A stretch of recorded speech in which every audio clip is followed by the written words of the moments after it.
말씀 봅니다. 하나님의 말씀은 야고보서 5장 4절로 6절 말씀을 보겠습니다.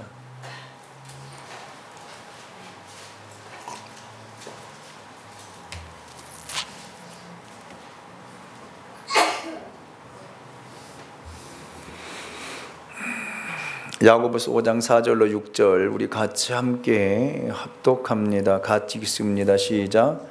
보라, 너희 밭에서 추수한 품꾼에게 주지 아니한 삭시 소리 지르며 그 추수한 자의 우는 소리가 만군의 주의 귀에 들렸느니라.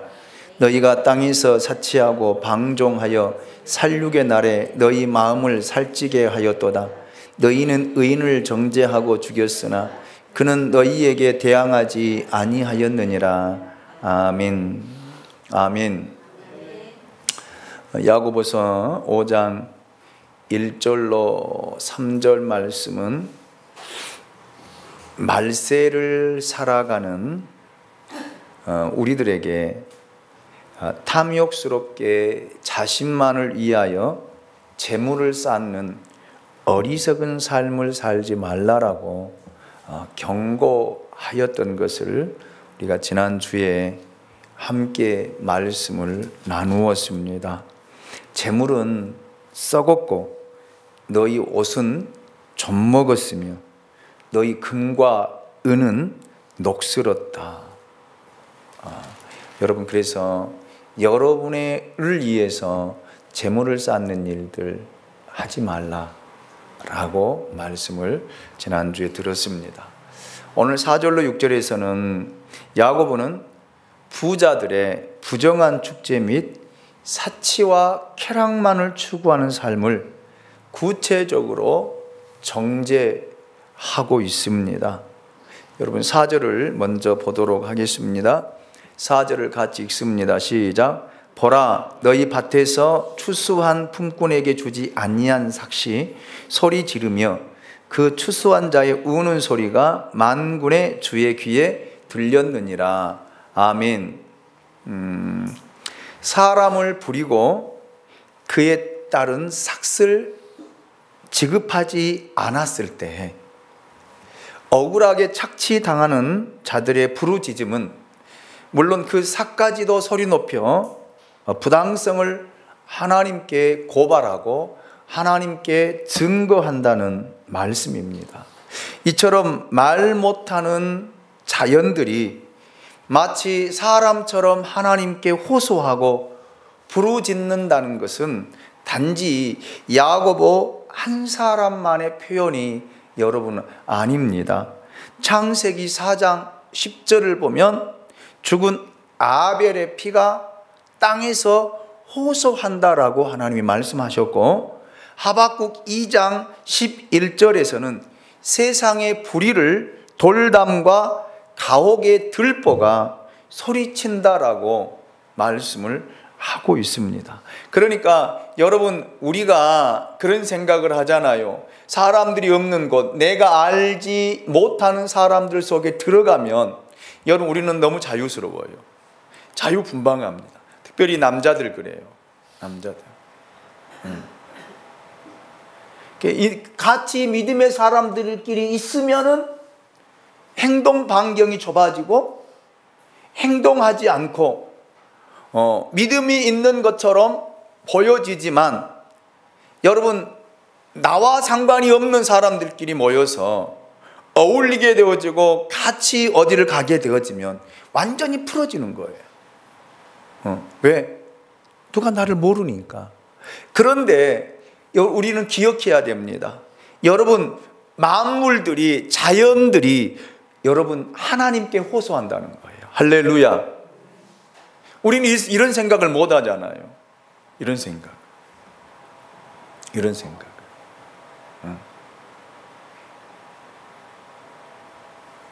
그런데 하나님은 자연의 소리를 들어서도 여러분이 행하는 일들, 여러분이 행하는 행동들, 여러분이 사고하는 것들까지 하나님께 보고되어진다라고는 그런 사실입니다. 굉장히 두렵잖아요.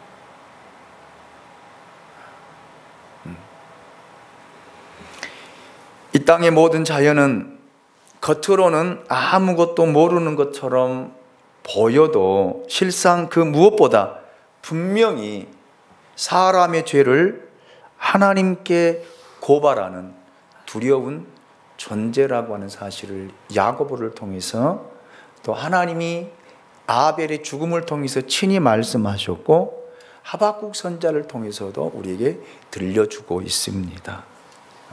그래서 요즘에는 그러잖아요. 우리의 모든 사생활이 다 어떻게 되고 있어요? 응? 노출되어 있잖아요. 사생활. 그래서 사람이 매 범죄가 이제는 감추어주질 않아요.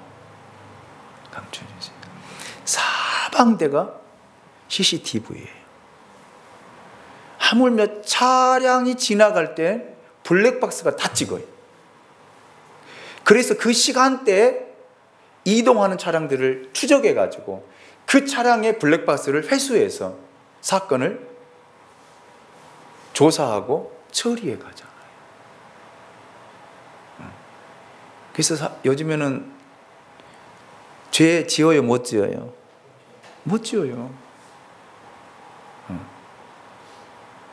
사람들도 이렇게 해서 죄인을 추려내고 죄인을 잡아내는데, 하나님은요, 하나님은 쫓아서 합니다. 만물을 통해, 자연을 통해.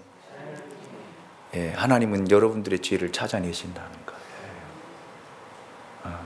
여러분, 여기 서 있는 기둥이 여러분 눈에는 보이기는 저 기둥이 뭐를 하겠냐고 생각할 수 있겠잖아요. 응? 여러분 지금 눈에 보이는 저 기둥이, 옆에 있는 기둥이 뭐를 하겠냐라고. 저희 듣기를 해요? 말하기를 해요? 그래 안 그래요? 그래 안 그래요? 기둥한테 물어보세요. 기둥아, 나 보고 있니? 하고. 그런데 이 기둥이 여러분의 죄를 하나님께 고발한다는 거예요.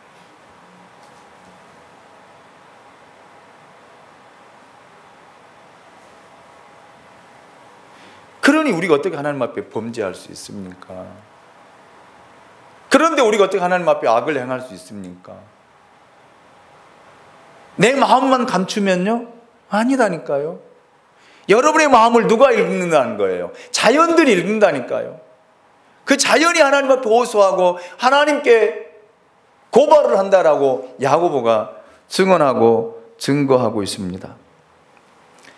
세상 사람들은 사람의 입만 막고 증거만 없애버리면 자기의 모든 범죄가 영원히 감추어질 것이다 라고 착각하며 살아갑니다. 그렇잖아요. 내 마음 안 들키면 된다고 하면 돼. 안 들키면 되잖아요. 맞아요, 틀려요? 그래 안 그래요? 여러분이 한 말 안 해도 여기 서 있는 김 목사를 향해서 여러분은 그런 생각을 할 수 있잖아. 오늘 또 목사님 왜 또 저 소리부터 시작한다냐.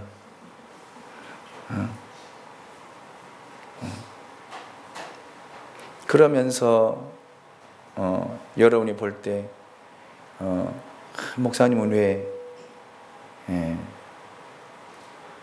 그럴까 이럴까 저럴까 하면서 판단하고 생각하고 이야기하지만 내 마음을 감추고 있으면 누가 알겠어요? 그치요? 그치요? 그런데 여러분의 그 마음, 감추어진 마음을 누가요? 자연이, 말 못하는 자연이, 하물며 여러분의 머리카락이, 여러분이 입고 있는 이 옷자락이 하나님께 호소한다라고 생각해 보세요. 하나님께 고발한다고 생각해 보세요. 여러분이 지금 걸치고 있는 이 옷이 여러분의 행동, 여러분의 말, 여러분의 마음을 이 옷이 읽고 하나님께 이 옷이 팔랑팔랑 거리면서 하나님께 호소한다고 생각해 보세요. 두렵지 않으세요? 두렵지 않으세요? 저는 이 말씀을 준비하면서 원고 쓰다가 멈춰버렸어요. 원고 쓰다가.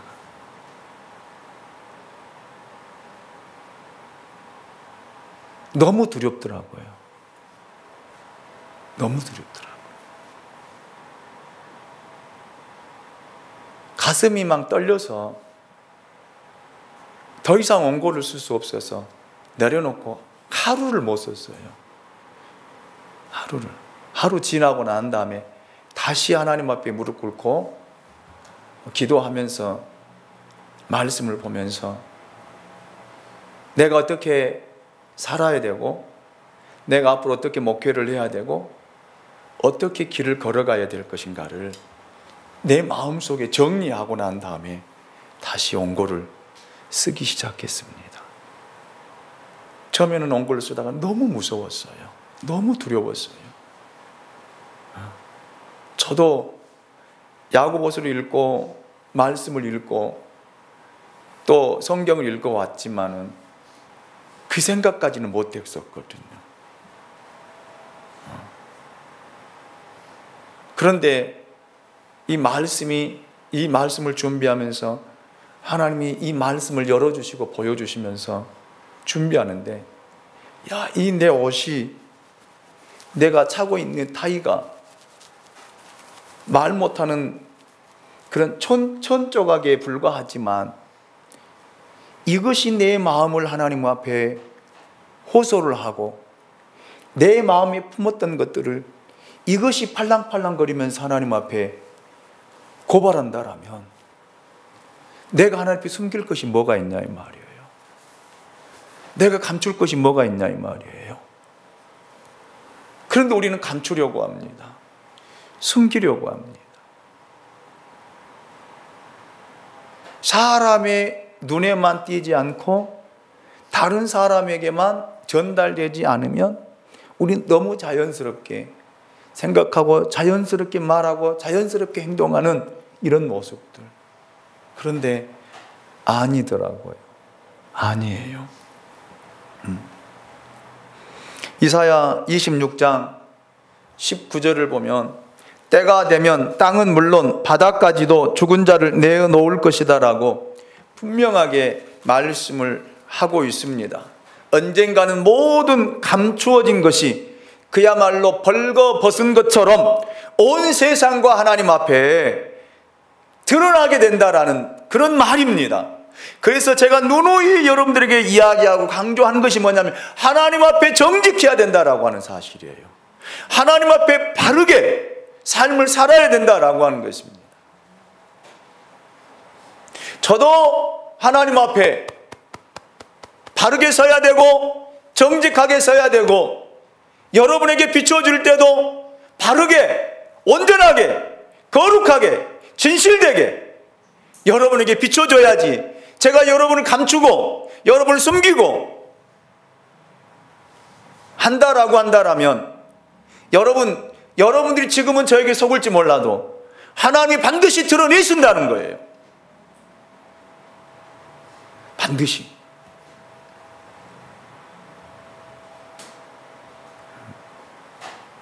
이 두려운 마음이 제 안에 들면서 이 야고보서를 이제 거의 마무리되어 가는데 하루 동안을 기도하면서 이 원고를 쓰게 되었습니다. 그래서 여러분 우리는 진실합시다. 정직합시다. 내 마음 감추지 맙시다. 제가 여러분들 우리에게 자주 하는 말이 있잖아요. 자주 하는 말. 립서비스 하지 말자고요.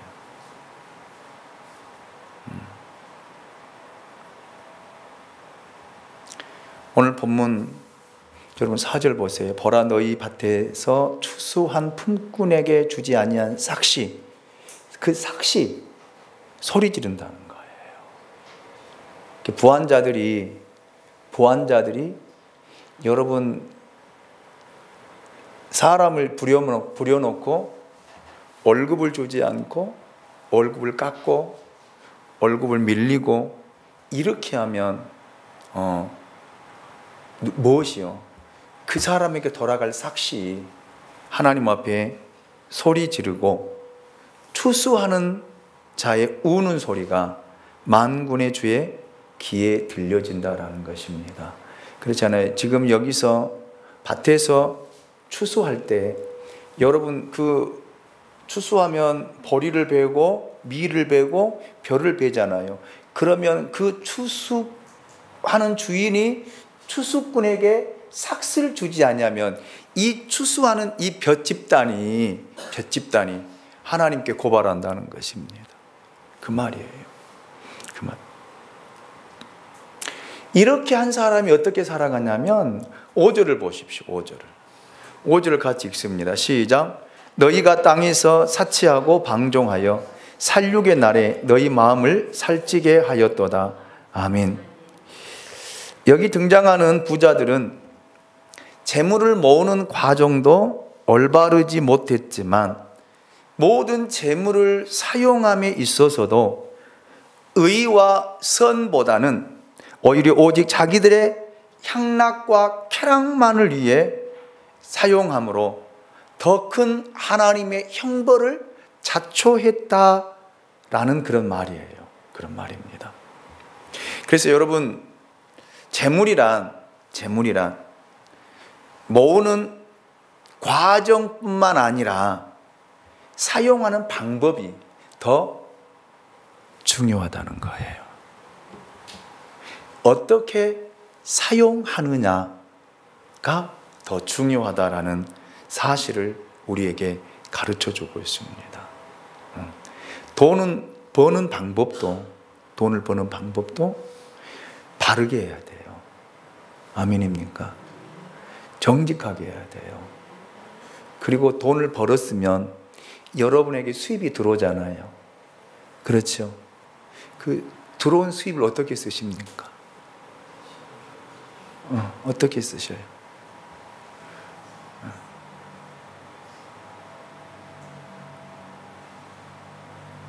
송 권사님 어떻게 쓰시냐?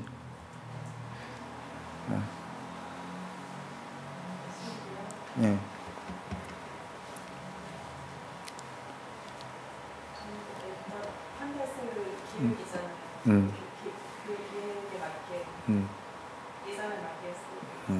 그래요? 제일로 많이 쓰는 곳이 어딘 것 같아요? 한 달 생활비에서.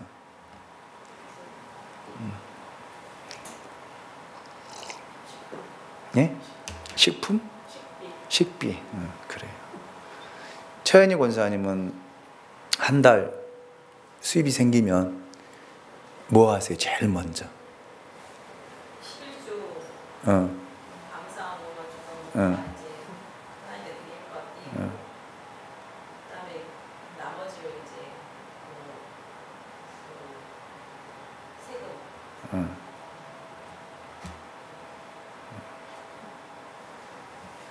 그래요? 제일 많이 쓰는 것이 어딘 것 같아요? 한 달에 받는 수입에서.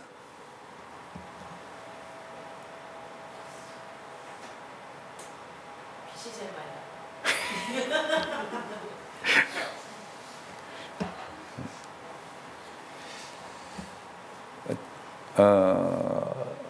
저는 교회에서 220의 사례를 받습니다.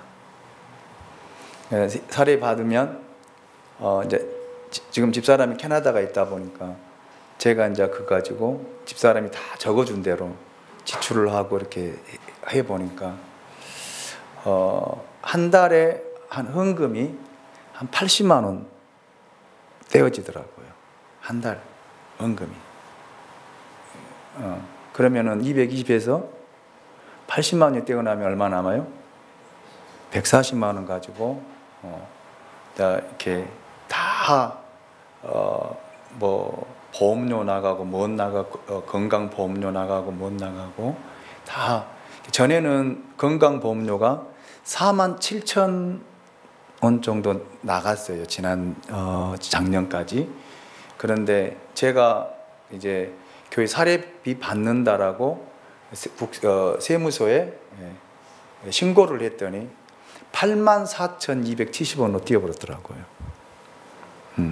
네. 전에는 사례가 이렇게 적은 교회들이니까 우리 신고를 안 했잖아요. 그러다 보니까 수입이 없는 거로 이렇게 잡혀져 있었어요. 수입이 없는 거로.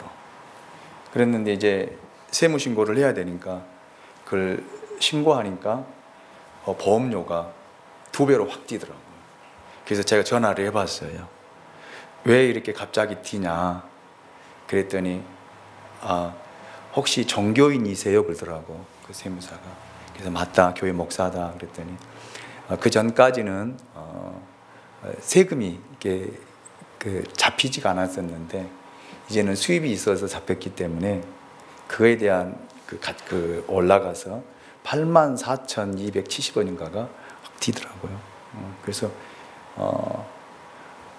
그러면서 그 직원이 하는 말이 그렇게 이야기하더라고요. 그렇다면 목사님이 교회에서 사례를 받지 못한다라고 하는 증명서를 제출해 주시면 삭감을 해드리겠습니다. 알겠다고. 근데 어떻게 거짓말 합니까? 목사가 교회에서 분명히 사례를 받는데 사례를 안 받는다라고 할 수 없잖아요.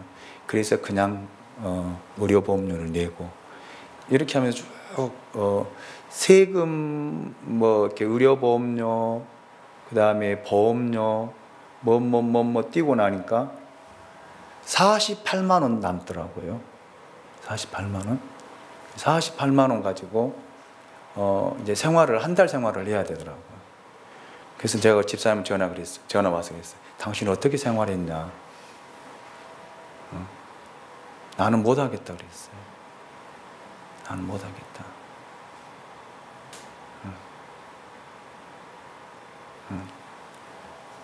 도대체 이것 가지고 어떻게 생활을 했느냐라고 제가 묻기도 했어요. 그런데 제가 이제 그거 가지고 지출을 해보니까 사 먹을 수가 없더라고. 시장 갈 수가 없어요.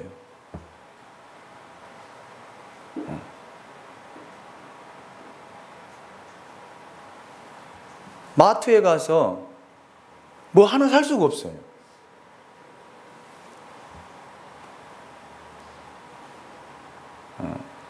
자, 이런 부분들이 저에게서 저희 가정이 받는 사례 가지고 제일 많이 나가는 것이 헌금이에요. 헌금이고, 그 다음에 이제 공과금, 그 다음에 이런 여러 가지 거의 하는 것들 재고 나니까 많이 남은 48만 원, 이달에는 다 더 재고 나니까 36만 5천 원인가 남더라고요. 12월 달 사례 받아가지고 다 정리하고 나니까. 그래서 집사람 통장에 넣어줬어요. 그거 당신 알아서 써라. 그리고 다 나머지 들어간 거 당신 다 내라고 그랬죠. 근데 대부분 보면은 한 달에 식비가 어느 정도 들어가는 것 같아, 권사님네는.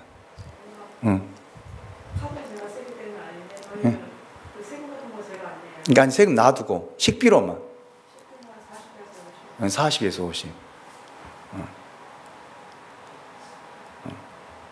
최현희 권사님.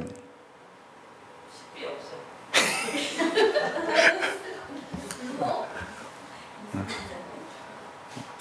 저도 아니 보니까 헌금이 저도 제일 많이 제일 많이 정말. 방 권사님. 식비 한 달에 얼마 정도 들어가는 거예요?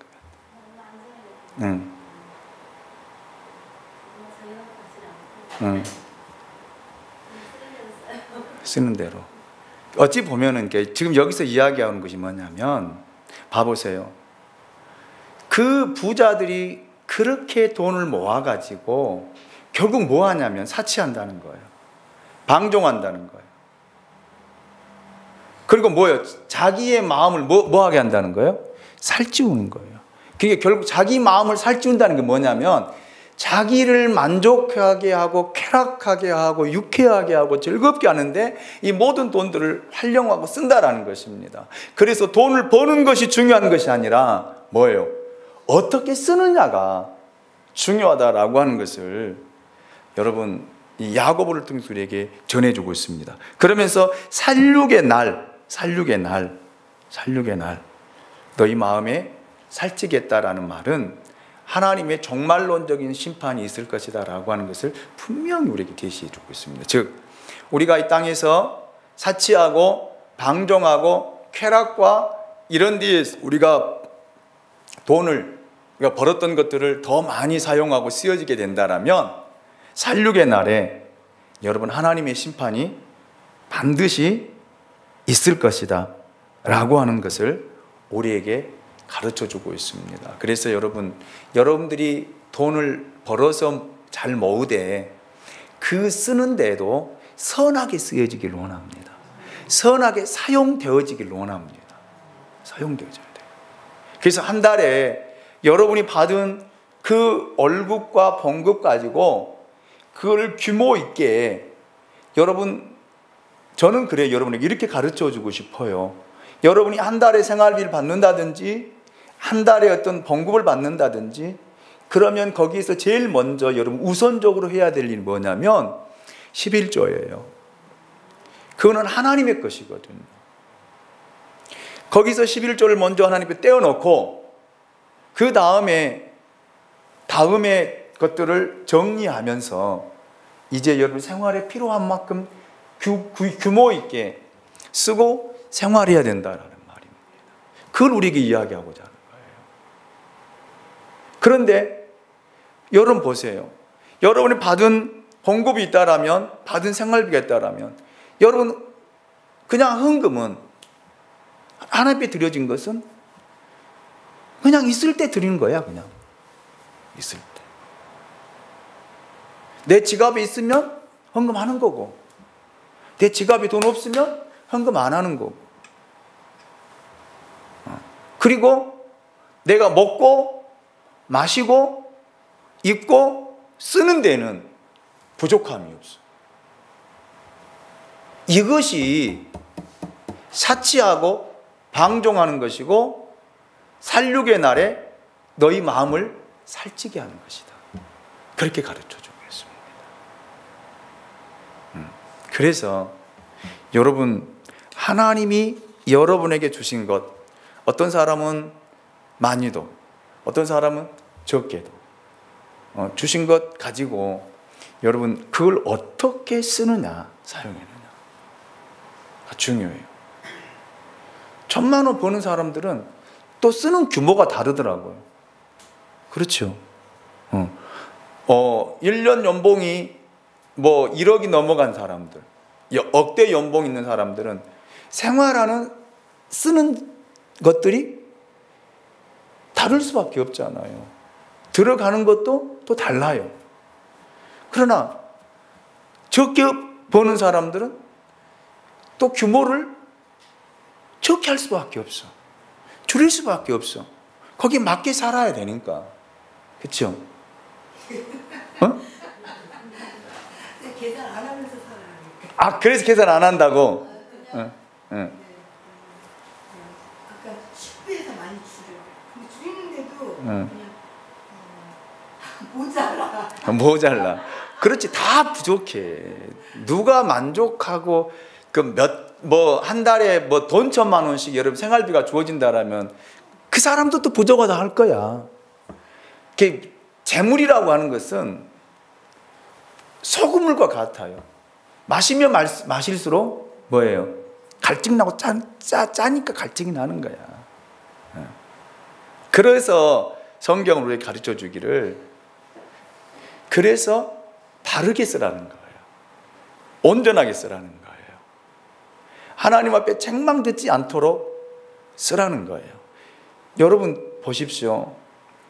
우리가 성경을 보면은 1달란트 받은 종, 2달란트 받은 종, 5달란트 받은 종이 있잖아요. 이 사람들에게 하나님이 그냥 주시잖아요. 어떤 사람에게는 1달란트 그냥 주시고, 어떤 사람은 2달란트 주고, 어떤 사람은 5달란트 주어서 너희가 그거 생활을 해라. 그러니까 5달란트 받은 사람은 그가 열심히 생활한다. 열심히. 그리고 주인이 와서 결산할 때 5달란트 받았는데 얼마가 남았어요? 5달란트가 남았다. 2달란트 받은 사람도 작게 받았지만 그거 열심히 살고 생활하다 보니까 2달란트가 남은 거예요. 그런데 1달란트 받은 사람은 그걸 뭐 했어요? 땅에 감추어두었잖아요. 감추어두었어. 그리고 1달란트 그냥 갖다가 준 거예요. 남기지도 않고 부족하지도 않았잖아요. 그렇죠? 우리가 잘 말씀을 봐야 돼요. 이 사람 1달란트 받은 사람은 까먹지도 않았고 다하지도 않았어요. 원금 그대로 갖다 준 거예요. 주님이 뭐라고 그랬어요? 악하고 게으른 종이라고 그랬잖아요. 그거를 차라리 은행에다가 맡겼더라면 뭐라도 생겨요?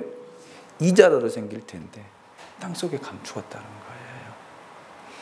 여러분들에게 어떤 사람은 5달란트를 주었어요. 어떤 사람은 2달란트를 주었어요. 어떤 사람은 1달란트를 주었습니다. 그것 가지고 여러분 어떻게 사용하고 어떻게 쓰고 어떻게 여러분이 결산을 해갈 것이냐.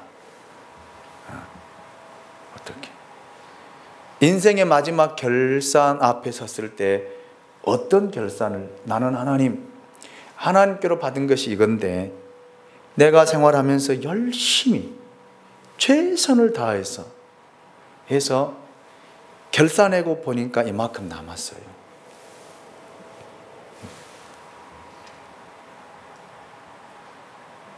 이런 사람이 되어야 된다 이 말입니다. 아멘입니까? 네. 자, 그 다음에 6절을 보십시오. 6절을 같이 봅니다. 시작. 너희는 의인을 정죄하고 죽였으나 그는 너희에게 대항하지 아니하였느니라. 아멘. 여기 의인을 정죄하고 죽였다. 여기 의인은 가난하지만 하나님의 뜻대로 살아가면서 부자들에게 착취를 당한 사람들을 이야기하고 있습니다. 이들의 극악한 횡포는 결국 품꾼들을 죽음으로까지 몰아넣었습니다. 그런데 그들은 부자들의 가혹한 행위에도 전혀 저항하지 않았다라는 말입니다. 여러분, 가난한 자들은 그렇게 학대를 받는 가운데도 힘을 규합하여 폭동을 일으키지 않았습니다. 그런데 부자들은 이런 사람들을 더욱더 우습게 여기고 짓밟았고 또한 죽였다라는 말입니다.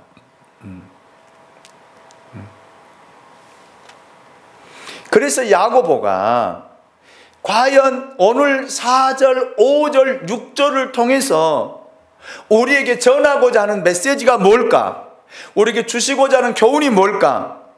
야고보는 단순히 부자들이 가난한 자들에게 행하는 죄악을 폭로하는 데에서만 그치는 것이 아닙니다. 그들이 비록 현재 아무런 힘이 없어 대항할 수 없다 하더라도 결국에는 그 사람이나 이 사람이나 다 누구 앞에 서게 된다는 거예요. 하나님 앞에 서게 된다라고 하는 것을 깨우쳐주고 이야기하고 있습니다. 그래서 하나님의 공의의 심판대 앞에 반드시 서야 된다라고 하는 것을 지금 이 야고보가 이야기하고자 한 거예요. 그래서 잘 살으라는 말입니다. 믿음으로 살라라는 말입니다. 하나님의 말씀대로 살라라는 말입니다. 하나님의 뜻대로 살라라는 말입니다. 내 감정이나 내 생각이나 내 사고나 내 방법으로 살지 말고 그렇게 살게 되어지면 여러분 우리는 착취할 수밖에 없어요. 내 걸 저장할 수밖에 없어요. 그러잖아요.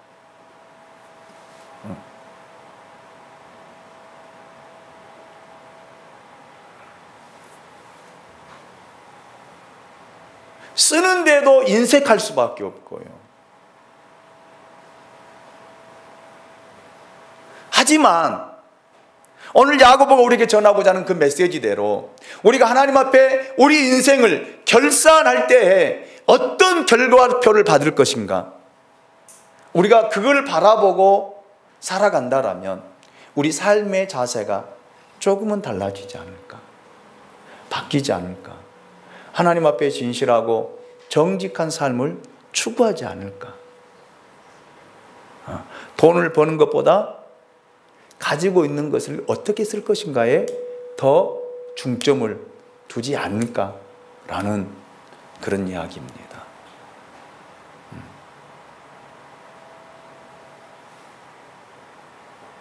여러분, 우리는 반드시 하나님 앞에 설 때가 있습니다. 여러분 인생이 끝나는 날, 혹은 여러분이 생전에 주님의 재림을 여러분 맞는다라면 심판대 앞에 서서 여러분의 인생 결산할 때가 있다. 여기 서 있는 김 목사도 마찬가지입니다. 하나님 앞에 너 어떻게 살았니? 어떤 마음으로, 어떤 자세로, 어떤 생각으로, 어떤 사고로, 무엇을 위해서 살았니? 라고 하나님이 물으면서 너에게 필요했던 것들을 내가 이렇게 공급해주고 주었는데 그걸 어떻게 쓰고 어떻게 사용했니? 라고 하나님이 묻고 결산할 때가 있다는 것입니다. 그럴 때 하나님, 나는 먹고 나는 입고 나는 내 인생의 쾌락과 즐거움을 위해서 내가 쓰는 것이 이 정도였습니다. 그 결과표를 내놔야 되잖아요. 그걸 이야기한 거예요. 그걸 이야기한 거예요.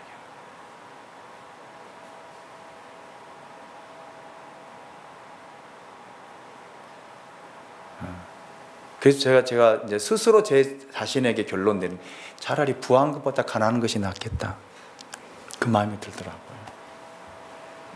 이제 불편해요. 불편해도 하나님 앞에 죄는 짓지 않잖아요. 많이 있어서 그것 가지고 뭘 다 쓸까? 좋은 차 사고, 좋은 집 사고, 좋은 음식 먹고, 좋은 옷 입고. 지난주에 봤죠? 옷을 얼마나 많이 쌓아놨으면 옷이 뭐 했다고? 좀 먹었다고 지난주 말씀드렸잖아요. 그것도 다 메이커 좋은 옷만. 그래서 제가 물어봤잖아요. 여러분 겨울에 몇 벌 가지고 사냐고 물어봤죠. 그러니까 우리 김선수 권사님 2벌 갖고 사신다더라고요. 2벌 가지고. 10년만 집사면 양복이 2벌밖에 없대.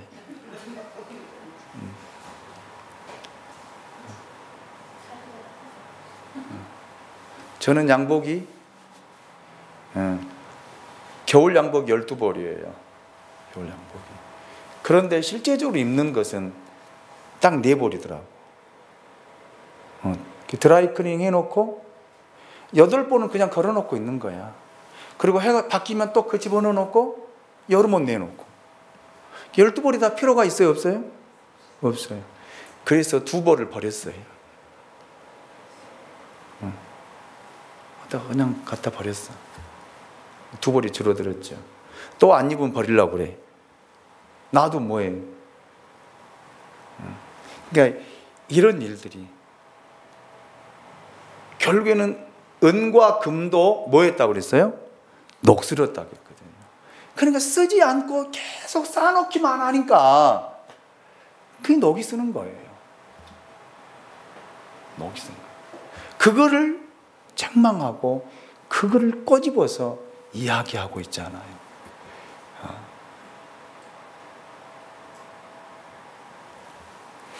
여러분, 이런 인생을 살지 말자라는 거예요. 이런 인생을. 그래서 여러분에게 주신 것 가지고 최선의 삶을 살아갈 수 있기 원합니다. 하나님 앞에 책망 듣지 않는 삶을 살아가시기 원합니다. 그러면 부족한 것이 더 좋더라고. 남아서 쌓아놓으면은 이거 뭐 먹을까, 뭘 살까, 뭘 입을까, 이거 걱정을 할 거 아니에요. 근데 없으면요, 어떻게 먹지? 어떻게 살지? 어떻게 써야 되지? 그러면서 계속 줄이는 거야. 그러니까 바르게 살 수밖에 없잖아요. 도적질을 할 수는 없고요. 그렇죠? 불편을 할 수 있어요. 이미옥 권사님 말씀대로. 있으면은 사는데 불편함은 없지 않겠습니까? 그러나 없으면 불편하겠죠.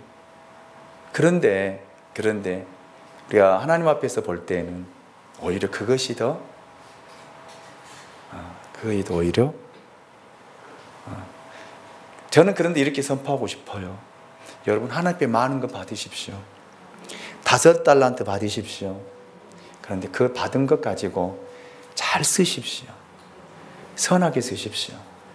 의롭게 쓰십시오. 주의 영광을 위해 쓰십시오. 하나님의 뜻을 이루는 데 쓰십시오. 그러면 여러분이 하나님 앞에 갔을 때 나는 주님께로 받은 것 가지고 이렇게 썼습니다. 이렇게 활용했습니다. 이렇게 사용했습니다. 그렇게 고백할 거 아니에요. 최자실 목사님이 쓴 그 책을 보면 그러잖아요. 그분이 조영기 목사님과 장모잖아요. 목사님이. 그 조영기 목사님 여의도 그 판잣집 할 때부터 천막교회를 이루었던 사람이 누구냐? 최자실 목사님이거든요. 기도원도 최자실 금식 기도원도 있고요. 그런데 자기가 하나님 앞에 천국에 가보니까 하나님이 그 최자실 목사님, 너 뭐하고 왔니? 가서 보니까 자기가 한 것이 아무것도 없더래. 아무것도. 그래서 그리고 난 다음에 정신 차리고, 여러분, 정말 자기 모든 걸 다 들여서 복음을 위해 하나님 영광을 위해서 남은 인생을 사셨다라고 그 책을 보면 기록이 되어 있더라고요. 간증집에 보면은.